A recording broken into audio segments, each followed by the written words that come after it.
आरुषि, तुम जल्दी से जाकर उस कोने में छुप जाओ। जल्दी करो बेटी, बिल्कुल आवाज मत निकालना। माँ, आज मेरे साथ लुका छुपी का खेल खेल रही हैं। मैं यहाँ ऐसे छुपूंगी कि माँ मुझे ढूंढ ही नहीं पाएंगी। आरुषि छुप जाती है। तभी अंदर दिलावर और मल्लिका आ जाते हैं। दोनों के चेहरे पर घमंड साफ दिख रहा था। मल्लिका आगे बढ़ती है और बिना कुछ सोचे समझे रमा की चोटी पकड़कर काट देती है। ये मामूली औरत इस सुंदर चोटी के लायक नहीं थी।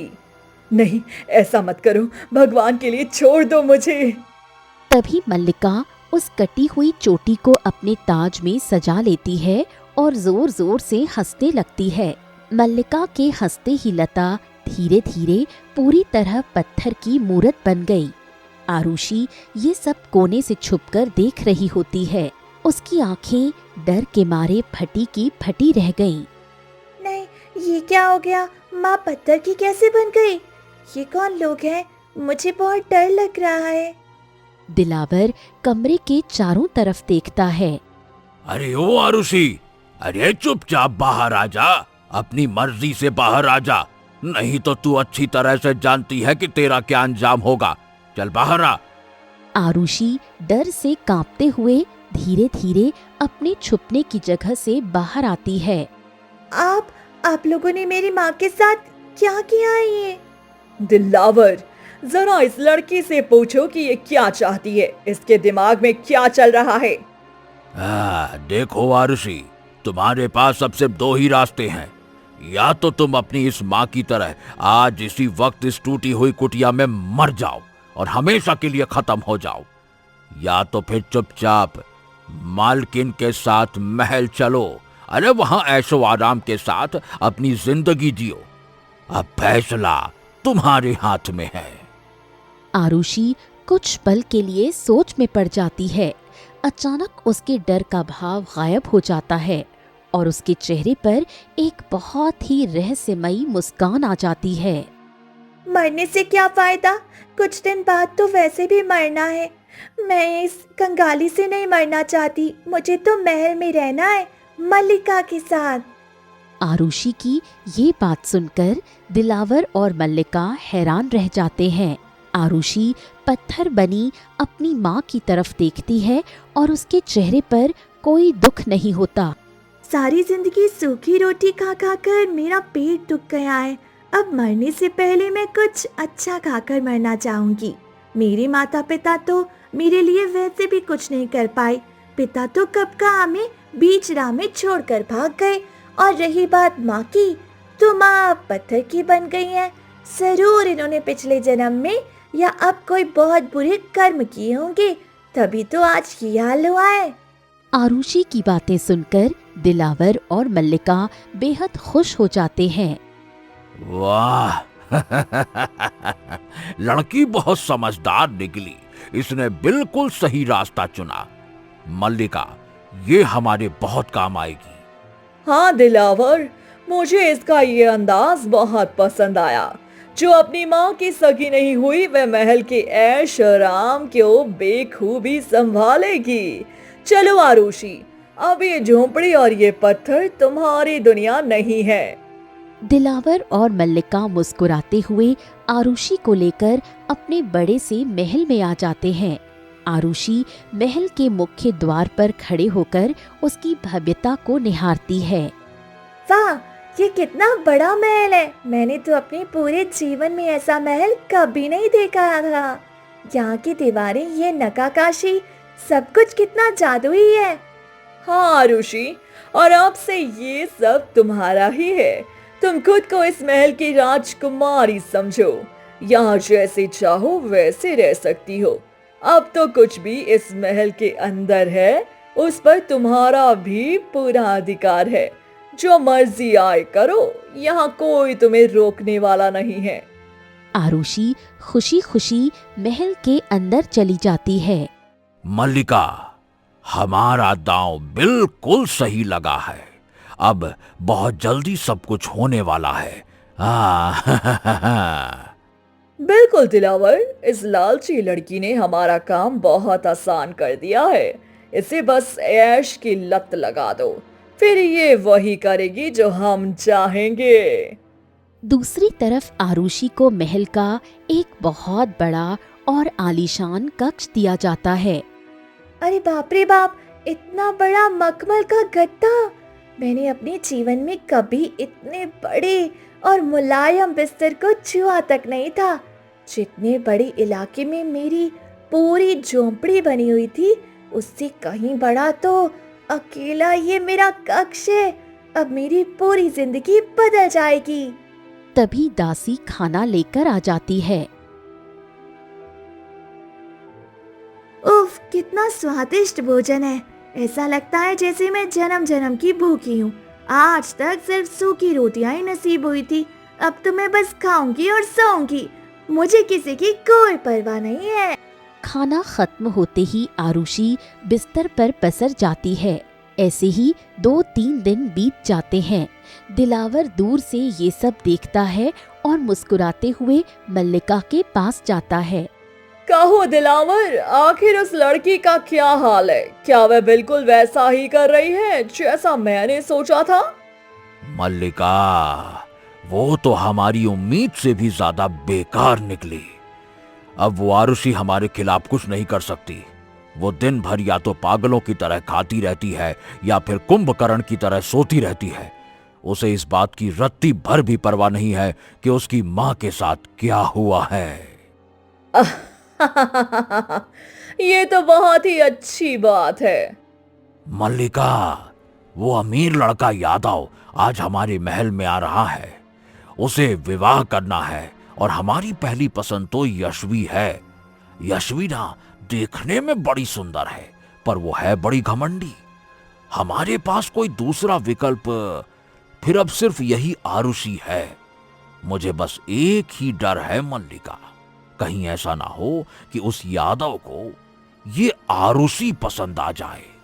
दिलावर, तुम भी कैसी मूर्खों जैसी बातें करते हो। आरुषि भला किसको पसंद आएगी? ये पूरी तरह से असंभव है। ऐसी 24 घंटे सोने वाली गंदे सी लड़की को यादव कभी पसंद नहीं करेगा। अरे पर मालकिन, फिर भी हमें कोई जोखिम नहीं लेना चाहिए। अगर यादव ने उसे इस आलीशान कक्ष में राजकुमारी की तरह ठाट बाट से बैठे देख लिया ना, तो शायद वो धोखा खा जाए। तुम उसकी फिक्र मत करो दिलावर, वह कभी इसे पसंद नहीं करेगा। फिर दिलावर वहां से चला जाता है और ऐसे ही एक दिन बीतता है। राजकुमार यादव राज्य में आ जाता है। राजकुमार यादव को देखते ही मल्लिका और दिलावर भागकर उसके पास जाते हैं। आखिर आप आ ही गए राजकुमार, मैं बहुत ही बेसब्री से आपका इंतजार कर रही थी। हाँ मल्लिका, थोड़ा आने में वक्त लग गया, लेकिन अब सब ठीक है। मैं बस राजकुमारी यशवी से मिलने के लिए आया हूँ ताकि हम दोनों मिलकर जल्दी से जल्दी विवाह कर सकें। मेरा महल दूर है और मुझे बहुत सारी जिम्मेदारियां भी निभानी हैं। हाँ हाँ राजकुमार, आप बिल्कुल चिंता ना करें। मैं राजकुमारी यशवी को आपके पास जरूर लेकर आऊंगा। तब तक आप थोड़ा आराम कीजिए, आराम कीजिए। फिर राजकुमार यादव वहां से चला जाता है। जाओ दिलावर, जल्दी से यशवी को कहो कि अच्छे से तैयार होगी। अगर राजकुमार ने उसे पसंद कर लिया तो तुम जानते हो ना, हमारा राज्य कितना मजबूत हो जाएगा। हाँ मल्लिका, मैं तो जानता हूँ कि राजकुमार पूरे 11 राज्यों के राजकुमार हैं। अगर ये किसी भी तरह से हमारे राज्य के दामाद बन गए ना, ये तो 11 राज्य हमारी मुट्ठी में होंगे। हाँ तो फिर यहाँ क्यों खड़े हो? जाओ जल्दी से देखो क्या हो रहा है। फिर दिलावर भागते हुए एक कक्ष में जाता है जहाँ यशवी तैयार हो रही होती है। राजकुमारी, जल्दी से तैयार हो जाइए, आपको राजकुमार यादव देखने आए हैं। मुझे किसी से नहीं मिलना और ना ही किसी से बात करनी है। नहीं नहीं नहीं नहीं नहीं, अगर मल्लिका ने कहा है तो आपको मिलना ही पड़ेगा। आप जाकर बगीचे में बैठिए, वो आपका इंतजार कर रहे हैं। जाइए। आखिर क्या हो रहा है ये? अगर वह मेरी माँ होती तो फिर वे मेरे साथ इतना बड़ा धोखा कैसे कर सकती है? कोई माँ किसी के साथ इतना बड़ा धोखा कैसे कर सकती है? यशवी तैयार होकर जैसे ही बगीचे में जाती है, यादव उसे देखते ही खुश हो जाता है। वाह वाह कितनी खूबसूरत लड़की है। अगर ये मेरी पत्नी बन जाए तो मेरे तो भाग्य ही खुल जाएंगे। मुझे ये लड़की पसंद है। राजकुमार, आपको मैं तो पसंद हूँ, पर मुझे आप नहीं पसंद, इसीलिए मैं आपसे विवाह नहीं करना चाहती। हैं? ये कैसी बातें कर रही हो तुम? मैं 11 राज्यों का राजकुमार हूँ और तुम मुझे इस तरह से मना नहीं कर सकती हो। जो करना है आपको कर लीजिए, पर मैं आपसे विवाह नहीं करने वाली हूँ। इतना कहकर यशवी वहां से चली जाती है। राजकुमार यादव गुस्से में जाने लगता है। तभी मल्लिका आती है। क्या हुआ राजकुमार, आप इस तरह नहीं जा सकते। इसने मुझे ठुकराया, 11 राज्यों के राजकुमार को ठुकराया। अरे जिससे विवाह करने के लिए आज सभी राजकुमारियां मरी जा रही हैं, इसने ठुकराया, इसने ठुकरा दिया। अब अभी थोड़ी देर बैठिए, मैं उससे बात करती हूँ, बस मुझे थोड़ा वक्त दीजिए। राजकुमार गुस्से में महल के अंदर चला जाता है। तब दिलावर मल्लिका के पास आता है। मल्लिका, हमें लगता है कि अब एक चांस लेना चाहिए। आरुषि को उनके सामने लाना चाहिए। क्या बता, वो आरुषि को पसंद कर ले तो इतना बड़ा राज्य हमारे हाथों से नहीं जा सकता है? हाँ, तुम ठीक कह रहे हो दिलावर। मैं किसी भी कीमत पर राजकुमार को अपने हाथों से नहीं जाने दे सकती हूँ। ठीक है, तुम राजकुमार को ले जाओ और उसे आरुषि से मिला लो। फिर दिलावर वहां से निकल पड़ता है और राजकुमार यादव के कक्ष में जाता है। अब क्या हो गया दिलावर? चलिए, मैं आपको एक और राजकुमारी दिखाता हूँ जो कि ऐसे ही बहुत खूबसूरत है। शायद वो आपको पसंद आ जाए। आइए आइए आइए आइए। फिर दिलावर राजकुमार यादव को लेकर वहां से निकलता है और आरुषि के कक्ष में ले जाता है, जहां आरुषि आईने के सामने खुद को संवार रही होती है। उसकी सुंदरता देखते ही राजकुमार यादव मोहित हो जाता है। आरुषि राजकुमार को देख लेती है। ये क्या दिलावर, आप इस तरह एक राजकुमार को मेरे कमरे में क्यों लाए हैं? अरे क्योंकि राजकुमार तुमसे विवाह करना चाहते हैं, और क्यों। और अब तुम इस महल के साथ साथ 11 राज्यों की राजकुमारी भी तो बनने वाली हो। अरे ये तो बहुत खुशी की बात है, मुझे भी ये रिश्ता मंजूर है।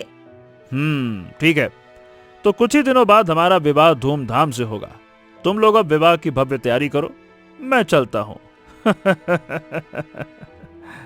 राजकुमार यादव मुस्कुराते हुए वहां से चला जाता है। तभी दिलावर मल्लिका के पास भाग कर जाता है। इतने में यशवी आरुषि के कक्ष में आ जाती है। ये तुमने क्या किया आरुषि? तुमने उसे विवाह करने के लिए क्यों हाँ कर दी? तुम अगर 11 राज्यों की रानी नहीं बनना चाहती तो मत बनो, पर मैं रानी बनने का मौका अपने हाथों से नहीं खोना चाहती, इसीलिए मैंने हाँ कर दी। नहीं, देखो, तुम मुझसे विवाह नहीं कर सकती हो। जो दिखता है वह होता नहीं, और जो सच होता है वह दिखता नहीं। मेरी बात पर यकीन करो, कुछ तो गड़बड़ है जो हमें दिखाई नहीं दे रहा है।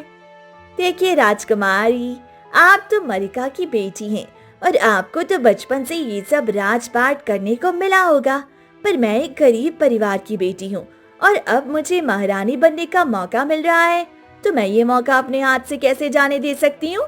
इसीलिए मुझे तो इस महल की रानी बनना ही है, चाहे जो हो जाए। ठीक है, तुम्हारी जैसी मर्जी। यशवी गुस्से में वहां से चली जाती है। आखिर कोई तो बात है, मल्लिका जो इस महल की मालकिन है, उनका चेहरा और इस राजकुमारी का चेहरा, दोनों का चेहरा क्यों नहीं मिलता? और कुछ अजीब सी चीज मुझे महसूस हो रही है, जैसे कि ये दोनों माँ बेटी हैं ही नहीं। पर ऐसा कैसे हो सकता है? आरुषि परेशान हो जाती है। वहीं दूसरी तरफ दिलावर और मल्लिका एक कक्ष में बैठे जश्न मना रहे होते हैं। चलो, आखिरकार इतने वर्षों से जो मेरा रचा हुआ प्रपंच था सच होने वाला है। हाँ मल्लिका, मैं तो बड़ा खुश हूं कि हमारा ये सारा का सारा षड्यंत्र अब कामयाब होने जा रहा है। मैंने जो आपका ये सब करने में साथ दिया ना, पर मैंने कभी सोचा नहीं था कि मेरी खुद की बहन के साथ ही मुझे ये सब करना पड़ेगा। तुम्हें इसके बदले इतना सारा धन मिला है, अब तुम्हें अपने परिवार के साथ ऐशो आराम की जिंदगी जीनी चाहिए। इतना कहकर मल्लिका मुस्कुराते हुए चली जाती है। मुझे माफ कर दे बहन, मैं सब कुछ जानते हुए भी ये सब कर रहा हूँ, पर मुझे क्या करूं, धन चाहिए ना। अरे धन के बिना मेरा कहीं लगता नहीं मन। मैं अब और गरीबी नहीं देखना चाहता। हाँ। इतना कहकर दिलावर परेशान होकर वहां से चला जाता है और वैसे ही वो दिन बीत जाता है। आधी रात होते ही जैसे ही सब सो जाते हैं तभी आरुषि उठ जाती है। मुझे कुछ करना होगा, मैं जो सोचकर इस महल में आई हूँ अब मुझे वह करना होगा। इतना कहकर आरुषि वहां से निकल पड़ती है और घने जंगलों से होते हुए अपनी झोपड़ी में पहुंचती है। अपनी माँ की पत्थर की मूर्ति देखकर वो फूट फूट कर रोने लगी। माँ मुझे माफ कर दो, मैं उस वक्त आपका दुख भी नहीं बांट पाई, पर अब मुझे सारा सच पता चल गया है कि आखिर बात क्या है। मुझे पता है कि उन लोगों से कैसे सामना करना है। अगर मैंने उस वक्त उन लोगों पर उंगली उठाई होती तो मैं कभी उनका सामना नहीं कर पाती। पर तुम चिंता मत करो माँ, मैं बहुत जल्दी तुम्हें ठीक करके रहूंगी। इतना कहकर आरुषि की आंखों से आंसू गिर पड़ते हैं और वो जल्दी से घर में कुछ ढूंढने लगी। ढूंढते ढूंढते वो माँ का बक्सा खोलती है जिसके अंदर से उसे एक लाल कपड़े में लिपटा हुआ एक काला पत्थर मिलता है जिस पर अजीब सा लाल निशान होता है।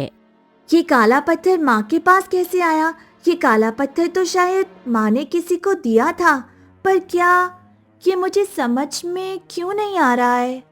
फिर आरुषि उस पत्थर को लेकर बाहर निकल आती है। मुझे पता है कि इस पत्थर को लेकर मुझे कहाँ जाना है। इतना कहकर आरुषि उस पत्थर को लेकर वहां से निकल पड़ती है। वहीं दूसरी तरफ महल में मल्लिका दिलावर से कहती है, जाकर जल्दी से देखो, वह आरुषि महल से बाहर तो नहीं गई है। हाँ, मैं अभी जाकर देखता हूँ, रुक जाओ। दिलावर कक्ष में जाकर देखता है तो आरुषि के बिस्तर पर कोई सोया हुआ दिखता है। चलो, अच्छा है कि वो अभी तक सोई है, नहीं तो मुझे लगा कि कहीं ये लड़की सच में पीछे ना चली जाए। फिर दिलावर वहां से चला जाता है। वहीं दूसरी तरफ आरुषि घने जंगलों से जा रही होती है। अच्छा हुआ कि मैं अपने बिछावन के नीचे तकिया डालकर आई हूँ। अगर कोई मुझे देखने भी आएगा तो उसे पता नहीं चलेगा कि मैं घर में नहीं हूँ। इतना कहकर आरुषि वहां से निकल पड़ती है और घने जंगलों से होते हुए एक झोपड़ी में पहुंचती है जहां ज्ञानी बाबा बैठे हुए थे। ज्ञानी बाबा, मुझे आपकी मदद चाहिए। कहो बेटी, आखिर तुम्हें क्या चाहिए? आरुषि अपनी सारी बात ज्ञानी बाबा को बता देती है। तुम तो बड़े दलदल में फंस चुकी हो बेटी, तुम वहां से कभी निकल नहीं पाओगी। पर क्यों? आखिर मल्लिका ने मेरी माँ के साथ ऐसा क्यों किया? और वे दिलावर कौन है? मुझे उसका चेहरा जाना पहचाना लगता है, पर मुझे ठीक से याद नहीं आ रहा कि वे कौन है। और वे मल्लिका अपनी बेटी की जगह मुझे क्यों एक राजकुमार से विवाह करवा रही है? और मेरी माँ के साथ ये सब क्यों हुआ? मैं ये सब जानना चाहती हूँ। अगर तुम ये सब कुछ जानना चाहती हो तो सुनो। ये उस समय की बात है जब ये मल्लिका कोई धरती लोक की नहीं बल्कि एक काली दुनिया की मल्लिका हुआ करती थी। लेकिन एक दिन ये हमारे धरती लोक पर आ गई और महाराज वरुण देव से मिल बैठी। सुबह का वक्त है। राजा वरुण देव अपने शिकार के लिए जा रहे होते हैं कि तभी मल्लिका बदहवास होकर भागते हुए आती है और सीधे राजा वरुण देव से टकरा जाती है। क्या हो गया? कौन हो तुम और इस तरह हांफते हुए क्यों भाग रही हो? क्या बात है? महाराज, महाराज मेरी जान बचा लीजिए। मेरे राज्य के लोगों ने मुझे निकाल दिया है। पता नहीं वे मेरे साथ क्या करेंगे। लगता है तुम बहुत बड़ी मुसीबत में हो। चलो तुम चिंता मत करो, हमारे साथ चलो, हम तुम्हारी जान बचाएंगे। चलो। इतना कहकर राजा वरुण देव मल्लिका को लेकर अपने महल आ जाते हैं। ऐसे ही 1-2 दिन बीत जाते हैं। मल्लिका हमेशा डरी सहमी रहती है, जिस वजह से राजा वरुण देव उनके प्रति सम्मोहित होते चले जाते हैं। ये क्या हो गया है हमें? हम मल्लिका को यहाँ अपनी शरण में लेकर आए हैं, लेकिन हमें उसके प्रति इतना आकर्षण क्यों हो रहा है? तभी मल्लिका मुस्कुराते हुए राजा वरुण देव के पास आ जाती है। महाराज, मैं बहुत खुश हूँ कि आपने मुझे अपने महल में शरण दी, लेकिन आपकी इस नेक दिली को देख मुझे आपसे विवाह करने की इच्छा जाग गई है, क्योंकि मैं अपने राज्य नहीं लौट सकती। अगर लौटी तो कोई मुझे छोड़ेगा नहीं। अरे अब मुझे भी कब तुमसे प्रेम हो गया, हमें सही बताएं, खुद पता नहीं चला। हमें ये रिश्ता खुशी खुशी मंजूर है। आखिर विवाह करने का मौका कौन छोड़ता है? फिर राजा वरुण देव और मल्लिका विवाह कर लेते हैं। ऐसे ही कुछ समय बीतता है और एक दिन अचानक एक सैनिक भागते हुए आता है। मल्लिका, महाराज कहीं दिखाई नहीं दे रहे। आखिर महाराज कहाँ चले गए? लगता है दुश्मन राज्य ने हमला कर दिया होगा। जाकर जल्दी देखो महाराज को, किसी भी कीमत पर महाराज मिलने चाहिए। सैनिक वहां से भागकर चला जाता है। तभी मल्लिका अकेले में कुटिलता से मुस्कुराने लगी। तुम्हें कैसे बताऊं बेवकूफ कि महाराज को गायब करने वाली भी मैं ही हूँ, क्योंकि मुझे इस राज्य पर राज करना है और मुझे अपने आगे किसी का अधिकार नहीं चाहिए, इसीलिए मैंने ऐसा किया है। वहीं पेड़ के पीछे छुपा दिलावर ये सारी बातें सुन लेता है और सामने आता है। अच्छा, तो मल्लिका जी, ये सब आपने किया। मैं ये बात जाकर अभी पूरी प्रजा को बताता हूँ। रुक जाओ। देखो, तुम ऐसा नहीं कर सकते। मेरे अंदर एक जादुई शक्ति है। मैं तुम्हारा पूरा घर बर्बाद कर दूंगी। अगर तुम अपना भला चाहते हो तो मेरे साथ मिल जाओ। हाँ, वो तो लग रहा है कि आपके पास शक्तियां तो बहुत है मल्लिका। ठीक है, मैं आपका साथ देने के लिए तैयार हूँ, लेकिन मेरी भी एक शर्त है। ठीक है, कहो क्या शर्त है तुम्हारी? आज से मैं आपके हर एक गलत काम में साथ दूंगा, लेकिन आपको मुझे उतना धन देना होगा जितना कि एक राजा के पास होता है। मैं भी एक राजसी और खास जीवन जीना चाहता हूँ। हाँ, क्यों नहीं। मेरी दुनिया से परियों ने मुझे बहुत परेशान करके निकाला है। अब बस किसी भी तरह मुझे परीलोक की एक परी को लाकर अपने इस राज्य में रखना है, क्योंकि मैं धरती, आकाश और पाताल तीनों लोकों पर राज करना चाहती हूँ। इतना कहकर मल्लिका खुश होकर वहां से चली जाती है। चलो अच्छा है, अब बस मैं हर काम में साथ दूंगा। हाँ। फिर ऐसे ही कुछ समय बीत जाता है। मल्लिका चोरी छिपे एक रात परी लोक में घुस जाती है और परी यशवी को बेहोशी की अवस्था में उठाकर अपने महल ले आती है। ये क्या मल्लिका, आप इस परी को यहाँ क्यों लेकर आई हैं? तुम चिंता मत करो, इसकी यादें मैं मिटा दूंगी। इसे पता ही नहीं लगेगा कि ये परी लोक की है, और इसके बाद मैं इसका विवाह राजकुमार यादव से करूंगी, जो पूरे 11 राज्यों के राजकुमार हैं। बस उसके लिए मुझे इस परी को अपनी बेटी बनाकर पालना है। आपने तो बहुत दूर की सोची है। हाँ, क्यों नहीं। बस मुझे एक और शक्ति चाहिए। मुझे नेक स्त्रियों की चोटियां चाहिए, जिससे कि मैं अपनी शक्ति और बढ़ा सकूं। आखिर कैसी चोटियां मल्लिका? एक ऐसी नेक आत्मा की चोटी जो दूसरों की मदद करती हो और जिसने कभी कोई बड़ा काम ना किया हो, ऐसी चोटियां। ऐसी चोटी तो मेरी खुद की बहन की है, रमा की। उसने आज से पहले किसी के साथ कुछ भी गलत नहीं किया है। अगर उसकी चोटी मिल जाए तो मुझे वो सारी शक्तियां मिल जाएंगी। तो फिर देर किस बात की है, चलो फिर चलते हैं। दोनों वहां से निकल पड़ते हैं। उसके बाद से उसने तुम्हारी मां की चोटी काटकर उसकी सारी शक्ति परिपूर्ण कर ली। तुम्हारी शादी जैसे ही उस राजकुमार से होगी, वो सारे राज्य पर भी कब्जा कर लेगी।